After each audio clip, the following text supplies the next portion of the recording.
ഇന്നത്തെ കംപ്ലീറ്റ് വീഡിയോയുടെ നേരത്തെ തന്നെ എത്തിയിട്ടുണ്ട് കേട്ടോ. അങ്ങനെ ഇന്നത്തെ റിവ്യൂ ആണ് കേട്ടോ പറയുന്നത്. അങ്ങനെ ദേവയാനിയെ ജലജ നന്നായിട്ട് ചൂടുപിടിപ്പിച്ചുകൊണ്ടിരിക്കുകയാണ്. ജലജ പറയുന്നത്, ദേവയാനി ദയവ് ചെയ്ത് നീ എന്റെ എരിപിരി കയറ്റുന്നത് നിർത്തിയിട്ട് ഒന്ന് പോകാമോ എന്ന് ചോദിക്കുമ്പോൾ ജലജ പറയാണ്, എടുത്തിട്ട് നന്മയ്ക്ക് വേണ്ടിയിട്ടാ പറഞ്ഞത്. ഇപ്പൊ തന്നെ കണ്ടില്ലേ, അച്ഛൻ എന്തെങ്കിലും അസുഖം ഉണ്ടാകുന്നത് പോലും എനിക്ക് സംശയമാണ്. കാരണം ഇതൊക്കെ അച്ഛന്റെ പ്ലാൻ ആയിരിക്കും, അല്ലെങ്കിൽ അച്ഛനല്ലേ എല്ലാ കാര്യത്തിലും എപ്പോഴും ഇടപെടുക. ഇപ്പൊ കണ്ടില്ലേ, 3 പേരും കൂടി പുറത്തേക്ക് പോയിട്ട് തിരിച്ചു വന്നപ്പോ ആദർശനുണ്ടായ മാറ്റം കണ്ടില്ലേ. അതിൽ നിന്ന് എന്താ നമ്മൾ മനസ്സിലാക്കേണ്ടത്? അച്ഛൻ ഒരു പ്രശ്നമില്ല, അച്ഛൻ മനഃപൂർവ്വം കള്ളം പറഞ്ഞതാ. 2-3 ദിവസമായിട്ട് അച്ഛനെതിരെ ചുറ്റിപ്പറ്റി നടക്കുന്നുണ്ടായിരുന്നു. ഇവരുടെ കാര്യം എങ്ങനെ സോൾവ് ആക്കാൻ വേണ്ടിയിട്ട് അച്ഛൻ മനഃപൂർവ്വം കുഴഞ്ഞു വീണ പോലെ അഭിനയിക്കുന്നത്, അല്ലെങ്കിൽ പിന്നെ രാവിലെ യോഗയൊക്കെ ചെയ്ത് ഇത്രയും ഹെൽത്ത് ശ്രദ്ധിക്കുന്ന ആൾക്ക് എന്തെങ്കിലും പറ്റുമോ എന്ന് ജലജ ചോദിക്കുന്നുണ്ട്.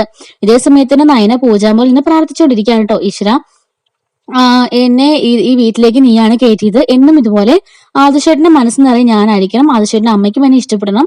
ഈ വീട്ടിൽ തന്നെ ജീവിച്ച് മരിക്കാൻ നീ എനിക്ക് സൗഭാഗ്യം തരണം. അത് മാത്രമേ ഞാൻ ആഗ്രഹിക്കുന്നുള്ളൂ. ഞാൻ അങ്ങോട്ടെങ്ങാനും പോയിരുന്നെങ്കിൽ എന്റെ അച്ഛന്റെ ജീവൻ തന്നെ ആപത്തിലായേനെ. എന്നെ നിരക്ഷിച്ചത് നീയാണ് എന്നൊക്കെ അങ്ങനെ പറഞ്ഞ് ദൈവത്തിനോട് നന്ദി പറഞ്ഞ് നയന ഇങ്ങനെ പ്രാർത്ഥിച്ചുകൊണ്ടിരിക്കുകയാണ്. അതേ സമയത്ത് ആദർശ് ഇതൊക്കെ കേൾക്കുന്നുണ്ടായിരുന്നു. ആദർശ് അങ്ങോട്ടേക്ക് വന്നിട്ട് പറയാണ്, ഈശ്വര, അവളിപ്പം ഒരുപാട് സന്തോഷത്തിലാണ്. ഞാൻ അവളെ സ്നേഹിക്കണമെന്ന് കരുതിയിട്ട്, പക്ഷെ എനിക്ക് അതിന് ഒരിക്കലും സാധിക്കില്ല.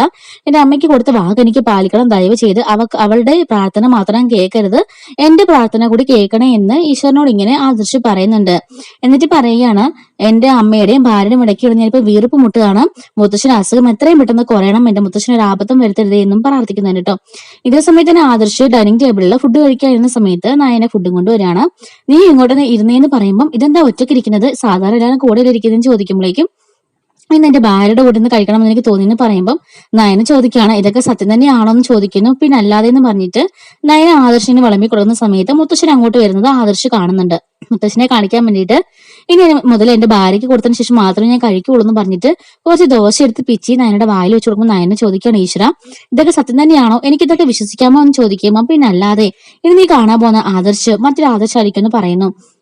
അങ്ങനെ മുത്തശ്ശൻ പോകുന്നത് ആദർശ് കണ്ടിട്ട് ആദർശ് തിരിച്ച് കഴിക്കാൻ തുടങ്ങുമ്പോഴേക്കും നയനെ പറയാണ്, ഇങ്ങോട്ട് തന്നാ പോരല്ലോ, ഞാനും തരണ്ടേന്ന് പറഞ്ഞിട്ട് ആദർശിന്റെ പാത്രത്തിൽ കൈയിട്ടിട്ട് നയനെ ഒരു പീസ് ദോശ വാരി ആദർശിന്റെ വായിൽ വെക്കുമ്പോൾ വേണ്ടെന്ന് പറയുന്നുണ്ടെങ്കിലും അത് പറഞ്ഞാൽ പറ്റില്ല എന്ന് പറഞ്ഞിട്ട് നയന ആദർശിനെ തിരിക്കുന്നുണ്ട് കേട്ടോ.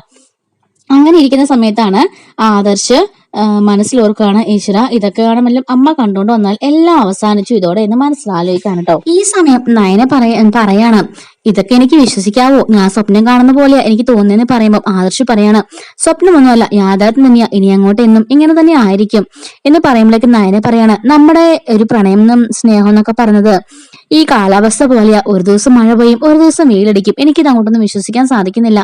പെട്ടെന്ന് എന്താ ഇത്രയും മാറ്റം എന്ന് നയന ചോദിക്കുമ്പോ ഇതാ പറഞ്ഞത്, സ്നേഹിക്കാനും പറ്റിയില്ല, സ്നേഹിക്കാതിരിക്കാനും പറ്റാത്ത അവസ്ഥയാണ് എന്റെ എന്നൊക്കെ ആദർശ് പറയുന്നു. ആദർശത്തിന് മറ്റെല്ലാ കാര്യത്തിലും നല്ല ആദർശമുള്ള ആൾ തന്നെയാ, പക്ഷെ ദാമ്പത്യത്തിൽ മാത്രം അത് ഇല്ലാതായി പോയിന്നേ ഉള്ളൂ എന്ന് നയന തിരികെ പറയുന്നുണ്ട്. ഇനി അങ്ങനെ ഒന്നും ഉണ്ടാവില്ല എന്നും പറഞ്ഞിട്ട് ആദർശ് പറയാണ്, ഇനി അങ്ങനെ ഒന്നും ഉണ്ടാവില്ല ഒരിക്കലും, ഞാൻ നിന്നെ സ്നേഹിച്ച് നീ എന്നെ സ്നേഹിച്ച് തന്നെ നമ്മൾ ഈ വീട്ടിൽ ജീവിക്കും എന്നൊക്കെ പറഞ്ഞു കേട്ടോ. അപ്പൊ ഇതൊക്കെ കേൾക്കുമ്പോൾ നയനയ്ക്ക് ഒത്തിരി അങ്ങ് സന്തോഷം കൊണ്ട് നയനയ്ക്ക് ഇരിക്കാൻ പറ്റുന്ന അവസ്ഥയിലാണ് കേട്ടോ.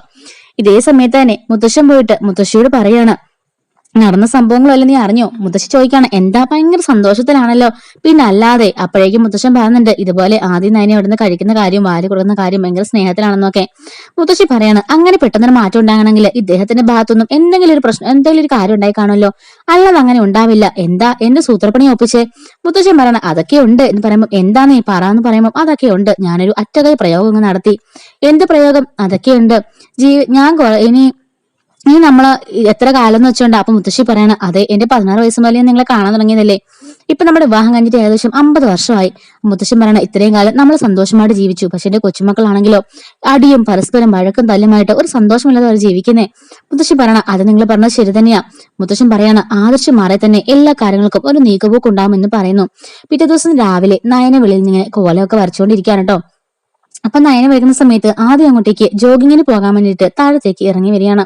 വന്നിട്ട് ചോദിക്കുകയാണ്, ഇതെന്തായി കാണിച്ചു കൂട്ടി വെച്ചേക്കുന്നത്, നിനക്ക് ഡിസൈനിങ് ഒക്കെ വരയ്ക്കാൻ അറിയാം, പക്ഷെ കോലിടാൻ നിനക്ക് ഒട്ടും അറിയില്ല, ഇത്രയും ബോറായിട്ടാണോ കോലമൊക്കെ ഇട്ട് വെക്കുന്നത് എന്ന് ചോദിക്കുമ്പോൾ നയന പറയാണ്, എല്ലാ ദിവസവും വ്യത്യസ്തമായ കോലമാണ് വരയ്ക്കുന്നത്, ഓരോ ദിവസം ഓരോ ഡിസൈനാ, ചിലപ്പോൾ നല്ലതാവും ചിലപ്പോൾ ചീത്തയാവും, എന്തായാലും എന്താ വീട്ടിലേക്ക് ഐശ്വര്യലക്ഷ്മി കയറിയാ പോരെ.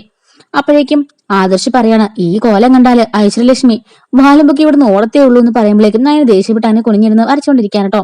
അപ്പോഴാണ് മുത്തശ്ശൻ അതിലേക്ക് ഇറങ്ങി വരുന്നത് ആദർശ് കാണുന്നത്. ഉടൻ തന്നെ ആദർശ്, ഓ ഇതെന്ത് നല്ല കോലവാ, ഇത്രയും ഡിസൈൻ വരയ്ക്കാൻ നിനക്ക് ദൈവം അറിഞ്ഞു നൽകിയ വരദാനമാണ്. ഡിസൈനിങ്ങും അതുപോലെ തന്നെ കോലമൊക്കെ ഇടുന്നത് നിനക്ക് ഈശ്വരൻ നൽകിയിട്ടുള്ള വരദാനമാണെന്നൊക്കെ പറഞ്ഞിട്ട് ആദർശ് കുറെ പൊക്കിയിരിക്കുന്നുണ്ട് കേട്ടോ. എന്നിട്ട് പറയാണ്, ഇത്ര മനോഹരമായിട്ട് കോലിടുന്ന ഒരാള് ഈ ഏരിയയിൽ പോലും ഇല്ല. ഇത് കണ്ട് രാവിലെ ഇറങ്ങുമ്പോ തന്നെ എന്തൊരു ഐശ്വര്യമാണെന്ന് അറിയാമോ, എന്റെ ഇതുപോലെ ഭാര്യയെ കിട്ടിയത് എന്റെ ഭാഗ്യമാണെന്നൊക്കെ ആദർശങ്ങ് വെച്ച് കാച്ചാണ് കേട്ടോ. എന്നാൽ ആദർശ് അറിയാതെ വലിയൊരു അപകടം ആദർശിന്റെയും മുത്തശ്ശിന്റെ ഒക്കെ പുറകിൽ നിപ്പുണ്ട്. എന്താണെന്നല്ലേ, ദേവയാനിയും നവ്യയും ജലജയും 3 പേരും ഈ ആദർശ് പറഞ്ഞെന്ന് കേട്ട് ആ സിറ്റ് ഔട്ടിൽ വന്നിങ്ങനെ നിൽക്കാണ് കേട്ടോ. പക്ഷെ പാവം ആദർശ് ഇതൊന്നും അറിയുന്നില്ല. അറിയാതെ ആദർശ് പറയാണ്, ഇതേ എന്റെ അമ്മ പോലും ഇത്ര നല്ല കോലിട്ടിട്ടില്ല, സത്യ ഞാൻ ഈ പറഞ്ഞത്. അപ്പോഴേക്കും ഭാഗപ്പാടെ ദേവനങ്ങ് ചൂട് നിൽക്കുമ്പോഴേക്കും ജലജയും നവ്യയും കളിയാക്കുന്നുണ്ട് കേട്ടോ.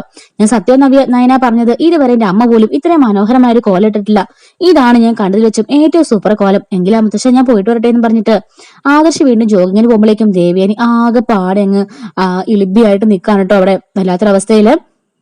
കാരണം അവന്റെ അമ്മ പോലും ഇത്ര നല്ല കോലം ഇടില്ല എന്ന് പറഞ്ഞിട്ട് നയന്റെ മുമ്പിൽ വെച്ച് അമ്മയെ കെട്ടി താഴ്ത്തിയിട്ട് പോയില്ലേ. അതുകൊണ്ട് അവളിങ്ങനെ ദേവേനെ ഇങ്ങനെ കലിപ്പിച്ച് നിൽക്കുകയാണ്. അപ്പോഴേക്കും മുത്തശ്ശൻ വന്നിട്ട് പറയാണ്, കണ്ടില്ലേ നിന്റെ മോനെ വിവരം വെച്ച് തുടങ്ങിയെന്ന് പറയുമ്പോൾ എന്താ അച്ഛനീ പറഞ്ഞതിനർത്ഥം? അല്ല, അവന് നല്ലതും ചെയ്തും തിരിച്ചറിയാൻ തുടങ്ങി. പണ്ടാണെങ്കിൽ അവൻ പറഞ്ഞേ എന്റെ അമ്മ വരയ്ക്കുന്നത് നല്ലതെന്ന്. പക്ഷെ ഇപ്പൊ അവനല്ല, ഇപ്പൊ അവൻ കാര്യഗൗരവമായിട്ട് എല്ലാം ചിന്തിക്കാനും പറയാനും തുടങ്ങി. അപ്പോഴേക്കും അവിടുന്ന് ജലജ അതിന്റെ പേരിൽ എരിപിരി കയറ്റി കൊടുക്കുന്നുണ്ട് കേട്ടോ. കണ്ടില്ലേ ഏട്ടത്തി, എടുത്തിട്ട് മോൻ പറഞ്ഞത്, ഇത്രയും കാലം തന്റെ അമ്മയായില്ലെന്ന് പറഞ്ഞവൻ ഇപ്പൊ തന്റെ ഭാര്യയാണെന്ന്. ആ ഭാര്യയുടെ മുമ്പിൽ വെച്ച് തന്നെ ഭാര്യയോട് തന്നെ പറഞ്ഞു കേട്ടില്ലേ എന്ന് പറഞ്ഞുകൊണ്ടിരിക്കുകയാണ്. അങ്ങനെ ദേവൻ അടുക്കളയിലേക്ക് പോകുമ്പോൾ അങ്ങോട്ടേക്ക് വന്നിട്ട് ജലജ നവ്യം കൂടെ പറയാണ്, എന്തായാലും ആദർശേട്ടൻ പറഞ്ഞത് വല്ലാത്ത കടുങ്കൈയായിപ്പോയി. ജലജ പറയണ, അതല്ലേ രസം.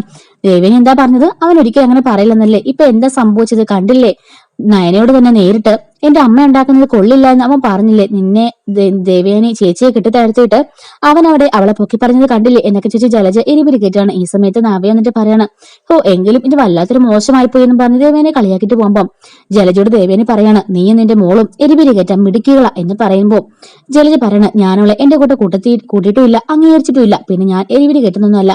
ചേച്ചിക്ക് സപ്പോർട്ട് ചെയ്യാൻ സംസാരിക്കുന്നത്. ഇങ്ങനെ കുറെ നാൾ നീണ്ടുപോകണമെന്നുണ്ടെങ്കിൽ ഈ വർഷം അടുപ്പിൽ പൊങ്കാല എത്തിച്ചവള് അടുത്ത വർഷമേ വീടിന്റെ താക്കോല് തന്നെ കൈക്കലാക്കി കളയും. അത് ചേച്ചി സൂക്ഷിച്ചാൽ ദുഃഖിക്കണ്ട എന്ന് പറയുമ്പോഴേക്കും ദേവേനി പറയണ, ഒരിക്കലും അവളുടെ അടിമയായിട്ട് ജീവിക്കാൻ ഞാൻ ഉണ്ടാവില്ല എന്ന് പറയുന്നു. ജലജ പറയണ, ഏട്ടത്തി ഞാനും ഏട്ടത്തിയും എന്റെ മക്കളും മാത്രമേ ഉള്ളൂ ഇപ്പൊ ഏട്ടത്തിക്ക് സപ്പോർട്ട്. ബാക്കി ജാനകിയൊക്കെ ഉണ്ടല്ലോ, ഏട്ടത്തിന് പറയേണ്ട അവസരം കാത്ത് നിൽക്കുക, എല്ലാവരും അവരുടെ പക്ഷ. എന്തിനേറെ പറയുന്നു, ജയേട്ടൻ തന്നെ ഏടത്തിരെ കാരണം തന്ന് കൈവെക്കാഞ്ഞത് എന്റെ ഭാഗ്യമാണെന്ന് കരുതിയാൽ മതി. അവൾ ആദ്യം തന്നെ വലയിലാക്കിയിരിക്കുന്നത് ജയേട്ടനെ മുത്തശ്ശിയുമാ, അതുകൊണ്ട് ആർക്കും ഒന്നും പറയാൻ പറ്റില്ല എന്നിങ്ങനെ ജലജ നന്നായിട്ട് എരിപിരി കയറ്റി കൊടുക്കുന്നുണ്ട്. ഇതേ സമയത്ത് തന്നെ ജോഗിങ്ങിന് പോയിരിക്കുക. എന്നിട്ടോ ആദർശിന്റെ ഫോണിലേക്ക് ദേവനെ വിളിക്കുന്നുണ്ട്. വിളിച്ചിട്ട് ചോദിക്കാണ്, ഡാ നീ എവിടാന്ന് ചോദിക്കുമ്പോൾ ഞാൻ നടക്കാൻ പോയിരിക്കുകയാണെന്ന് പറയാണ്. നീ നയന മിറ്റത്ത് വരച്ചിരുന്ന കോലം കണ്ടോന്ന് ചോദിക്കുമ്പോൾ കണ്ടമ്മേ ഒന്നിനും കൊള്ളില്ല, എന്തൊരു കോലമാത്, ഐശ്വര്യലക്ഷ്മി പോയിട്ട് നമുക്ക് പോലും വീട്ടിൽ കയറാൻ പറ്റാത്ത അവസ്ഥയല്ലേ. അപ്പോഴേക്കും ദേവന് പറയണ, നീ ശരിക്കും കണ്ടോ? ആ കണ്ടമ്മേ, ഞാൻ ഇറങ്ങുന്നപ്പോ അവളെ കോലം വെച്ചോണ്ടിരിക്കുകയായിരുന്നു, ഒന്നിനും കൊള്ളില്ലമ്മേ എന്ന് പറഞ്ഞിട്ട് ശരി നീ പെട്ടെന്ന് വീട്ടിലേക്ക് വാന്നും പറഞ്ഞിട്ട് ദേവന് ഫോൺ കട്ടാക്കുന്നു. അപ്പോഴേക്കും ജലജ എന്നിട്ട് ചോദിക്കുകയാണ്, എന്താവൻ പറഞ്ഞത്, ഒട്ടും കൊള്ളില്ലെന്നല്ലേ പറഞ്ഞത്? എനിക്ക് മനസ്സിലായി ഏട്ടത്തി, ഏട്ടത്തിന്റെ മുഖം കണ്ടപ്പോ തന്നെ മനസ്സിലായി. ഇതാ ഞാൻ പറഞ്ഞത്, ഏട്ടത്തിനെ അവൻ കബളിപ്പിക്കുക, അവൻ 2 വെള്ളത്തിനും കാല് ചവിട്ടിയിട്ട് നിൽക്കുക. അവന്റെ ഭാര്യയെ സന്തോഷിപ്പിക്കണം, അമ്മയെ സന്തോഷിപ്പിക്കണം. കുറച്ചുനാൾ കഴിയുമ്പോൾ ഈ അമ്മ അങ്ങനെ ലിസ്റ്റ് അങ്ങ് വെട്ടിയിട്ട് ഭാര്യ മാത്രം സന്തോഷിച്ചാൽ മതിയെന്ന് അവൻ ഓർക്കും എന്നൊക്കെ പറഞ്ഞ് ജലജ നന്നായിട്ട് എരിപിരി കയറ്റി കൊടുക്കുന്നുണ്ട്. കഴിയാത്തോണ്ട് തന്നെ ആ സ്ഥാനം ഏറ്റെടുക്കുന്നത് ജയേട്ടനാണ്. ഇനിയിപ്പം ആദർശനെ മാത്രം ചേച്ചി നോക്കിയാൽ മതി. ജയേട്ടനെയൊക്കെ അവള് വിരിച്ച വലയിൽ അവൾ ആക്കിയിട്ടുണ്ട്. മുത്തശ്ശനും ജയേട്ടനും ബാക്കി എല്ലാരും അവള് വിരിച്ച വലയിൽ കുടുങ്ങിക്കിടക്ക. ഇനി ബാക്കിയുള്ളത് ആദർശം മാത്രമാ. അവനെയും അവൾ പതിയെ വലിച്ചുകൊണ്ടിരിക്കുക. ഇടത്തേക്ക് ലാസ്റ്റ് ആരുമില്ലാതായിപ്പോവും എന്നൊക്കെ പറഞ്ഞ ജലജ ദേവേനെ നന്നായിട്ട് പേടിപ്പിക്കുന്നുണ്ട് കേട്ടോ. അങ്ങനെ ദേവേനെ ഇങ്ങനെ ഷോക്കായിട്ട് ഇങ്ങനെ നോക്കി നിൽക്കുന്നതോട് കൂടിയാണ് ആലോചന ഇങ്ങനെ നിൽക്കുന്നതുകൊണ്ട് ഇന്നത്തെ എപ്പിസോഡ് അവസാനിക്കുന്നത്. എല്ലാ ദിവസവും നമ്മൾ ഇതുപോലെ ഫുൾ റിവ്യൂ അപ്ലോഡ് ചെയ്യുന്നുണ്ട് കേട്ടോ. മിസ്സാവാതിരിക്കാൻ ചാനൽ സബ്സ്ക്രൈബ് സപ്പോർട്ട് ചെയ്യണേ. ഇന്ന് കുറച്ച് വൈകിപ്പോയത് എപ്പിസോഡ് വരാനുള്ള താമസം കൊണ്ടായിരുന്നു കേട്ടോ.